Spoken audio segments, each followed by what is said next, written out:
বছৰকৰ নতুন 12 মাহৰ প্ৰথম দিন তাতে আমি দাদাৰ ওচৰত আমি দাদাই সেও দাদাইক জনালোঁ। গতিকে তোমালোকৰ দীৰ্ঘায়ু কামনা কৰিলোঁ।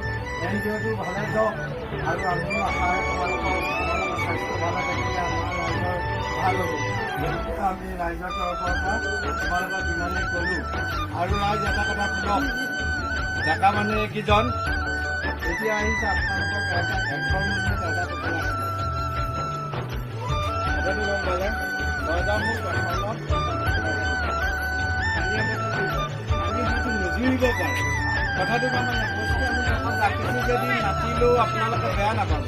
কথাটো নেক্সট মাহত আপোনালোকক মিলাই দিব নহয় জানো? আহিব হ'লেও কথাটো খাই কৈ থৈছোঁ নহয় জানো? আপোনালোকৰ দেখিছেনে এই ল'ৰাকেইজনক আৰু ক'ৰবাত ৰাস্তাই পদূলিয়ে দেখিলে মাতিব দেই। মাজুলীতে আমাক চিনি পায় আৰু